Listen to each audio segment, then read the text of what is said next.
आप किस स्टेज पर खड़े हैं फॉर एनी जर्नी, ठीक है। अगर आपको कहीं पहुंचना है, जैसे मैं आपसे पूछता हूं मुझे दिल्ली जाने में कितना टाइम लगेगा, तो आप सबसे पहले मुझसे यही पूछेंगे ना, सर आप हैं कहां पर। तो जब तक मेरा बेसिक बिल्ड नहीं होगा, मेरी फाउंडेशन बिल्ड नहीं होगी, तब तक वो सेट को करने से मेरा नुकसान होने वाला है। Go with this strategy, you will have ample time to practice as well. After making a foundation, things would go smooth and you will start feeling that yes, now I'm going in the right direction. Hi everyone, welcome to this small and crisp session about CAT LRDI. आप में से बहुत सारे लोग अब जो है preparation start करेंगे CAT 2025 के लिए. So I thought of taking a session in which we can talk about our journey which is going to be there for the preparation of CAT. तो अगले आने वाले जो भी हमारे पास मंथ्स हैं, फरवरी से लेकर नवंबर तक, all the 10 months, so what all we should be doing, in what order we should be going, LRDI के लिए क्या क्या रिक्वायरमेंट्स होती हैं, क्या क्या चीज़ें उसमें आती हैं, उनके बारे में मैं इस सेशन में बात करने वाला हूं. And I am not taking up things which probably you would already know और probably which are not needed probably at this stage. जैसे कि कितना स्कोर मुझे टारगेट करना चाहिए. आई वुड नॉट से कायदे से टारगेट तो मुझे पूरा का पूरा 100% स्कोर करना चाहिए, बट सच्चाई ये शायद मैं वो नहीं कर पाऊंगा. तो वो एक प्रैक्टिस के बाद पता लगेगा. That is not a stage जो हमें यहां डिस्कस करना चाहिए, वो स्टेज नहीं है.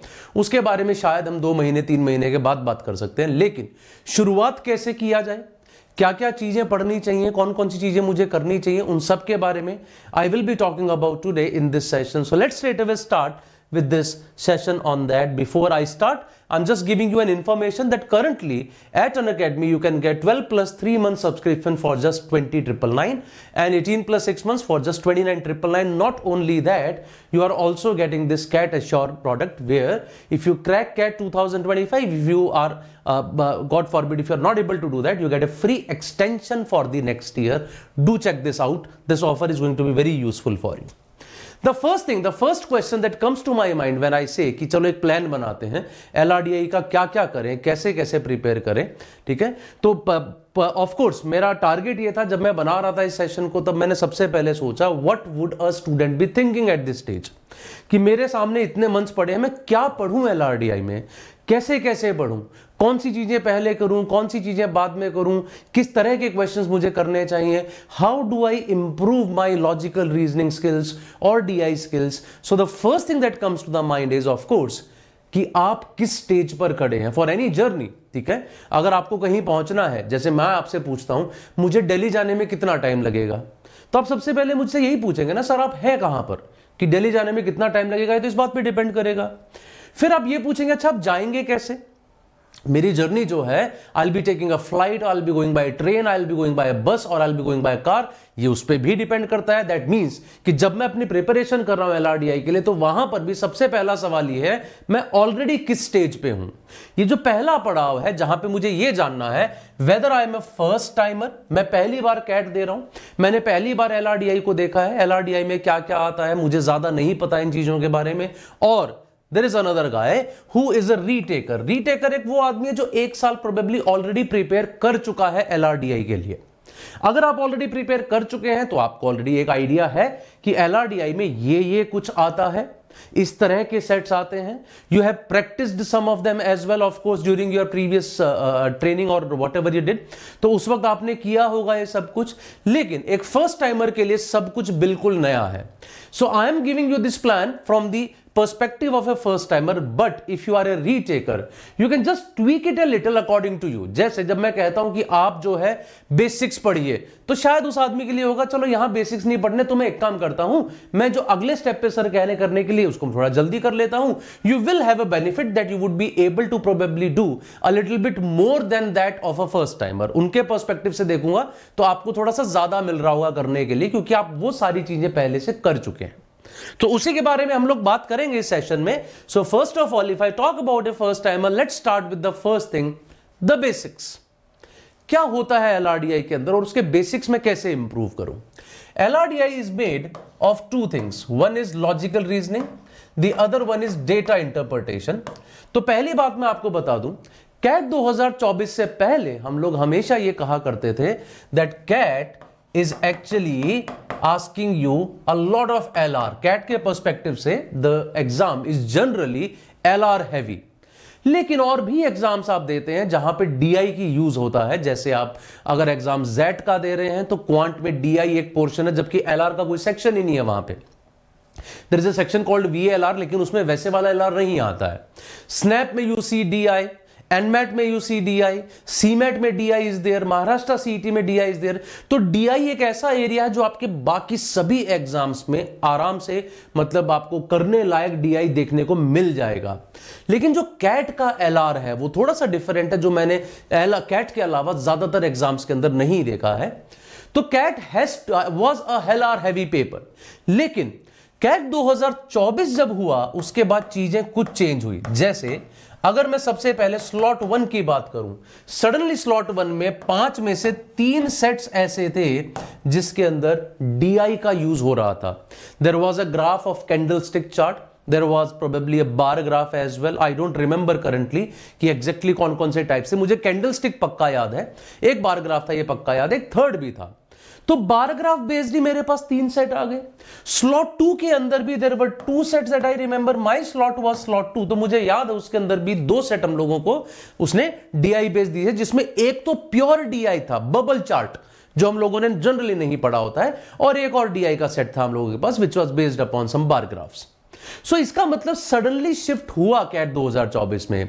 Would that continue in 25? You can't say. क्या होगा क्या नहीं होगा इस साल, तो सडनली आपको पता है नंबर ऑफ क्वेश्चंस भी सीधा 20 से बढ़ के 22 हो गए थे। अभी तक कई साल से डीआई के अंदर एलआरडीआई के सेक्शन में आपको 20 क्वेश्चंस देखने को मिल रहे थे, suddenly we had 22 questions in LRDI. तो इसका कहने का मेरा मतलब यह है कि पहली चीज तो हमें एलआरडीआई के बेसिक्स पता होना चाहिए। तो एलआर हैवी कैट होता है, लेकिन DI is also very important, not only from CAT's perspective but from the other exams perspective as well. LRDI को लोग जनरली थोड़ा सा डिफिकल्ट इसीलिए मानते हैं क्योंकि जो एलआर के सेट्स होते हैं ना कैट के, वो बच्चों को ज्यादातर डिफिकल्ट ही लगते हैं। DI is not something that makes the paper difficult. आपने देखा होगा कभी भी कोई बच्चा स्नैप को डिफिकल्ट नहीं कहता, एनमेट को डिफिकल्ट नहीं कहता, सीमेट को नहीं कहता, महाराष्ट्र सीईटी को नहीं कहता। वहां आपसे एलआर उस तरह का पूछते ही नहीं जो कैट पूछता है, वहां आपसे डीआई जरूर उस तरह का पूछ लेते हैं। DI generally makes it is rather, even if I am talking about CAT 24, जैसा मैंने अभी बताया, इस साल सडनली हम लोगों को डीआई के सेट देखने को मिले कैट 24 में, तो सडनली हम लोगों की कट ऑफ्स भी बढ़ गई। जहां लास्ट ईयर 30-31 के स्कोर पे a person could easily get 99 percentile, this year this figure went up to 41-42. There was a huge difference. I think 42 के स्कोर पे इस बार 99 percentile आया। तो इतना चेंज आया स्कोर्स के अंदर कि जहां 30-31 पे जो, और ऐसा नहीं है कि सिर्फ कैट 23 ही बहुत डिफिकल्ट था, उस साल 30-31 पे था। कैट 22 में भी ये 31-32 था, कैट 21 में भी ये 31-32 था, लेकिन इस साल सडनली इंक्रीज आया। Reason the DI. Okay, so first thing first, जो मैं आपको सबसे पहले बताना चाह रहा हूं वो ये दिमाग में ये रखिए कि सबसे पहले अगर हमारे एलआरडीआई सेक्शन को कोई चीज आसान बनाती है तो वो है डीआई, उसके बाद आता है एलआर। हालांकि CAT has been LR heavy, लेकिन रिसेंटली कैट में डीआई काफी आया है, दूसरे एग्जाम्स में डीआई काफी आता है। ये हुई कुछ इंपॉर्टेंट चीजें हम लोगों के लिए, जो जानने के लिए कि हम लोगों को पता लगाना था कि शुरुआत हम लोग जहां से जिस चीज के लिए कर रहे हैं, जिस जर्नी के लिए हम बात कर रहे हैं, उसका जो डेस्टिनेशन है वो है कैसा, जहां मैं पहुंच रहा हूं। तो ये सारी चीजें उसके अंदर होती है। How do I go ahead with it now? अब मैं बात करता हूं एक मंथ वाइज प्लान के बारे में। मार्च, अभी मेरे पास फरवरी, जनवरी के बाद आया है फरवरी, सो यहां से, सॉरी, ये दिस वाज फरवरी टू अप्रैल। अभी मैं बात कर रहा हूं फरवरी से अप्रैल के बारे में, first 3 months. What do I need to do in the first 3 months? सबसे पहले मैं उसके बारे में जिक्र करता हूं। तो शुरुआत कर रहा हूं मैं फरवरी से, उसके बाद बात करेंगे मार्च के बारे में, और उसके बाद बात करेंगे अप्रैल के बारे में। What should you be doing according to me? And that's what I am also doing in my classes. जो मैं क्लास ले रहा हूं उसमें भी मैं यही करने की कोशिश कर रहा हूं। पहली चीज जो होनी चाहिए, आप पहले दिन किसी को ये नहीं कह सकते कि सीधा जो है ना आप 10th लेवल का क्वेश्चन करना शुरू कर दो। अगर मैं आपको परसेंटेज पढ़ा रहा हूं तो मैं शुरू में आपको आसान क्वेश्चन दूंगा ताकि आपका कॉन्सेप्ट फिट हो, और फिर आप धीरे धीरे डिफिकल्ट क्वेश्चंस की तरफ बढ़ते हैं। और ये किसी भी फील्ड में होता है, ये जरूरी नहीं आप मैथ्स पढ़ रहे हैं तो ही ऐसा। आप जब आरसी पढ़ रहे होंगे तो भी आप शुरुआत बहुत ईजी से करेंगे, धीरे धीरे आप लेवल बढ़ाएंगे। Same has to be done with LRDI as well. So what I propose, February month, first of all, should be completely for data interpretation. When I'm doing this, I see sometimes people ask me, some students ask me कि sir LR तो ज्यादा आता है cat में, आप तो DI पढ़ा रहे हैं, हमें तो LR भी तो करना है, तो आप LR क्यों नहीं साथ साथ शुरू कर देते हैं? And I always tell them, hold your horses. एक चीज का एक प्रॉपर तरीका होना चाहिए, धीरे धीरे डिफिकल्टी लेवल बढ़ा के सीखना चाहिए। अगर आप इम्पेशेंट हो जाएंगे, नहीं मुझे तो पहले ही महीने से LR पढ़ना है, there is a good possibility second month तक जाते जाते आप इतना डिमोटिवेट हो जाएं कि आपको लगे LR DI तो मेरे बस का ही नहीं है, लेट्स लीव कैट। वो नहीं होना चाहिए। So always take advice of the people who are into this business for a long time. I myself write CAT every year only because of this reason. मैंने 22-23 बार अगर cat लिखा है तो उसका रीजन ये, मेरे को समझ में आती है चीजें, क्या तरीका है उन चीजों को लेके आगे बढ़ने का, किस तरीके से आप बेहतर हो सकते हैं LRDI में। सो start with February and start with only data interpretation. क्या क्या कीजिए डेटा इंटरप्रिटेशन में? कुछ लाइन बेस्ड ग्राफ पढ़िए, कुछ बार ग्राफ्स पढ़िए, कुछ टेबल बेस्ड क्वेश्चंस कीजिए, उसके बाद आपके जो पाई चार्ट बेस्ड क्वेश्चंस होते हैं वो कीजिए। और इन सभी क्वेश्चंस में not only you would be using DI, you would also be using your concept of percentages. बहुत बार इसमें रेशियोज यूज होगा, बहुत बार इसमें एवरेजेस यूज होगा। आप जो शुरू में क्वांट के कॉन्सेप्ट पढ़ते हैं, they would also be solidified. ठीक है, ये करते वक्त तो ये वो सारी चीजें हैं जो किसी भी बच्चे को, आप चाहे आपने बहुत पहले के मैथ्स पढ़ना छोड़ दिया था, तो ऐसे में कुछ बच्चों को डर होता है, पता नहीं मैं कर पाऊंगा या नहीं। Even for those kids these are very important. आप आराम से इन चीजों को कर सकते हैं क्योंकि ये समझ आती हैं बहुत आराम से। So start with building a base, build that confidence that I can do. Then comes the second month, that is March. March month में आके you do the miscellaneous types of DIs along with the mixed graphs as well। Miscellaneous type से मेरा मतलब ये है, यहां पे आप कीजिए, जैसे इस बार कैट में एक बबल चार्ट आया था, last year scatter plot graph आया था, एक बार कैट ने रेडार ग्राफ पूछा, एक बार भी नहीं 2-3 बार रेडार ग्राफ पूछा है। इस साल ही कैट में कैंडल स्टिक पैटर्न भी आया है जो पहले भी आ चुका है। There are different such types of graphs जिनको आपको शायद पहले तो अगर एकदम से आप पहली बार देखेंगे तो आपको लगेगा यार ये तो समझ ही नहीं आ रहा मुझे क्या कहना चाह रहा है। So think upon all those types in these. जैसे मेरे सेकंड स्लॉट में इस बार बबल ग्राफ आया, तो बबल ग्राफ मैंने पहले देखा था, इसलिए मेरे लिए बहुत सेट आसान हो गया। I could do it in very less time. और ये किसी स्टूडेंट के लिए भी ट्रू है। फर्स्ट स्लॉट में कैंडल स्टिक चार्ट आता है, हम लोग क्लास में करा रहे थे इस साल। क्यों? क्योंकि कैट में पूछा गया पहले भी candle stick chart, so we discussed about it. तो जो टाइप्स आ चुकी हैं, देयर आर गुड चांसेस कि उन्हीं में से कोई टाइप पूछेगा। वो सारी ऑलरेडी कवर हो चुकी हैं, तो आपके लिए उसको डील करना एकदम आसान हो जाता है। अगर कोई नई टाइप है, that would definitely create a problem for you.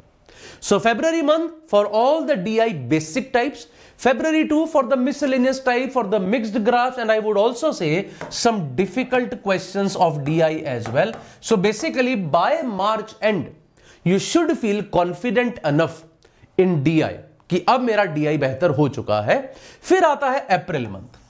From April month, we start talking about logical reasoning, but once again not of CAT type. Trust me on this, अभी मत कीजिए। यहां जो आपको LR करना है वो LR भी बिल्कुल बेसिक टाइप का। बेसिकली आपको अपनी रीजनिंग स्किल्स को इंप्रूव करना है। आप मान के चलिए हम लोग अभी तक अपनी रीजनिंग को यूज ही नहीं करते हैं, क्योंकि अब तो आर्टिफिशियल रीजनिंग आ गई है। हर चीज के लिए हम लोग सीधा पूछ लेते हैं AI से, AI आंसर देती है उस चीज का। तो इसकी वजह से हम लोगों को अभी तक तो ये आदत ही नहीं रही कि हम कहीं भी रीजनिंग यूज करें। फॉर एग्जाम्पल मैं आपसे अभी पूछूं what would be the day after 40 days, अगर आज ट्यूसडे है तो आप शायद मोबाइल निकाल लेंगे या AI से पूछ लेंगे और फट से आंसर दे देगी। हम लोग अपना दिमाग लगाते ही नहीं। सिमिलरली इसलिए हम लोगों को टेबल्स, मल्टीप्लिकेशंस भूल गई हैं, क्योंकि यूज ही नहीं करते। मोबाइल इतना हैंडी है, फट से निकाला, यूज किया। तो जिन स्किल्स को एक जंग लग चुका है, वो जंग हटाने के लिए we start with the basics of LR। What are the basics of LR? I would say start doing some kind of puzzles. जरूरी नहीं है वो कैट स्पेसिफिक हो, एनी पजल जिसमें आपका दिमाग लगे। If you want to play some mobile games जिसमें पजल यूज होती हो, आप वो भी खेल सकते हैं। If you want to play sudoku, I would say do that. Cat is every year asking you questions based upon those grids कि एक लाइन एक रो में ये नंबर नहीं। इस साल भी पूछा कैट 2024 के अंदर, ठीक है। एक सेकंड स्लॉट के अंदर मेरे में आया, मुझे याद है, that was again based upon grid. Similarly अलग टाइप, जैसे आपको देखा होगा आपने कि उसके अंदर एक और आता है डेली टाइम्स के अंदर काकुरो करके एक गेम्स आती है, वो भी ट्राई कर सकते हो। आई वुड से रैंडम पजल्स, और वो पजल्स कितनी भी आसान से भी शुरुआत हो सकती है। The kind of puzzles that we have heard of, जिसमें हम लोग कई बार मजाक में भी पूछ लेते हैं। I remember few days back I was asking this question on our Unacademy event, जहां मैं रमन सर से एक सवाल पूछ रहा था। मैंने उनसे बोला था that there are 50 cows in a room and 28 chicken, how many did not? तो ये मतलब 28 में 20 या 28 में 20 मतलब मैं 28 को रेफर कर रहा हूं या 20 ने खाया ये रेफर कर रहा हूं। ये भी रीजनिंग का पार्ट, ठीक है, ये भी रीजनिंग का पार्ट है। हालांकि ये बहुत बेसिक सी चीज होगी जो मैं बोलूंगा, शायद उतनी रेलेवेंट नहीं, लेकिन आप कहीं ना कहीं अपना ब्रेन तो इसमें भी यूज कर रहे हैं। और बहुत तरह के क्वेश्चन आपने आमतौर पे भी सुने होंगे, लोग पूछते रहते हैं उस तरह के questions. So do all those kind of questions in this month to build your basics. अपनी रीजनिंग स्किल्स को यूज करना शुरू करो। सच झूठ वाले क्वेश्चन, एक आदमी यहां जा रहा है, उसको सच और झूठ, वहां वाले लोग हैं तो क्या बोलना चाहिए, वो सारे इसी का पार्ट है। आई वुड से अगर आप even directions based, blood relation based, हालांकि कैट में नहीं आता, दूसरे एग्जाम्स में आता है, तो वो भी शुरू कर सकते हो इन दिस मंथ। पहले महीने में ये कीजिए। उसके बाद आते हैं हम लोग अगले 2 मंथ्स की तरफ। अप्रैल तक ये हो गया। मई जून से अब हम लोग एलआर स्पेसिफिक उस पे आ जाएंगे जैसा कैट पूछता है, ठीक है। अभी भी मैं ये नहीं कहूंगा उतने ही डिफिकल्ट सेट करो कि जो कैट के सबसे डिफिकल्ट सेट्स हैं वो करने शुरू कर दीजिए, नहीं। अब अगर आप आ रहे हैं मई और जून के अंदर, I would say try to do all the different types in May and June which are asked in LRDI. Different type से मेरा मतलब, जब मैं बात करता हूं रीजनिंग बेस्ड डीआई की, reasoning based DI is a topic on which maximum number of questions has been asked in CAT in the last few years. Similarly जैसा मैंने आपको अभी बताया, ग्रिड बेस्ड क्वेश्चंस कैट आपसे पूछने लग गया है, ग्रिड बेस्ड क्वेश्चंस कीजिए। Venn diagram that is set theory based question, जो काफी बड़ा टॉपिक हो जाता है, ये कीजिए। उसके बाद मैं बोलूंगा scheduling based questions, order based questions, ranking based questions, ये सारे कीजिए। सो एक महीना कुछ इन टॉपिक्स के लिए रख लेते हैं और सेकेंड मंथ में हम लोग करना शुरू कर देते हैं गेम्स एंड टूर्नामेंट्स पढ़ना शुरू कर दीजिए, वो आप कर सकते हैं। मिसिंग डेटा बेस्ड क्वेश्चन जैसे कैट आपसे पूछता है, वो आप करना शुरू कर सकते हैं। उसके बाद क्वांटिटेटिव रीजनिंग बेस्ड क्वेश्चंस, वो आप करना शुरू कर सकते हैं, right? There are other types as well. There are so many types of LR that CAT has been asking you in these years. इनमें जो सेट थ्योरी और गेम्स एंड टूर्नामेंट्स, ये दोनों चीजें ऐसी जिसमें आपको काफी कुछ थ्योरी भी पढ़ने को मिलेगी और लंबे एरियाज हैं, और तकरीबन हर साल कैट इन पे सेट्स पूछ रहा है। लेकिन बाकी एरियाज की बात करूं तो मोर और less they all are reasoning, सभी के सभी रीजनिंग का पार्ट है। ये 2 महीने जम के मेहनत कीजिए अपनी रीजनिंग को इंप्रूव करने के लिए। इन सभी टॉपिक्स की एक लिस्ट बनाइए, नहीं है आपके पास, इंटरनेट पे आपको मिल जाएगी। मैंने पहले बहुत सेशन लिए जहां मैंने पूरी एक टेबल बना के दे रखी है, कौन कौन से टॉपिक्स आपको कब कब करने हैं। Just do that in these coming months. ये बनाइए और इसको फिर सॉल्व करना शुरू कीजिए, and that's how you would be now into the mode of CAT preparation in May and June month. आगे बढ़ता हूं मैं उससे। अब आता है मेरे पास जुलाई सितंबर। जुलाई अगस्त सितंबर, ये 3 मंथ अब आपकी इंटेंस प्रिपरेशन के लिए हो जाएंगे। मतलब अगर मैं सबसे पहले जुलाई मंथ के बारे में बात करूं, now I would say start doing CAT specific sets. अब कैट स्पेसिफिक सेट्स करना शुरू कीजिए। What are CAT specific sets? I would say जैसे कैट में पहले आए हैं या फिर एग्जैक्ट कैट के क्वेश्चंस, प्रीवियस ईयर क्वेश्चंस उठाइए, उनको करना शुरू कीजिए।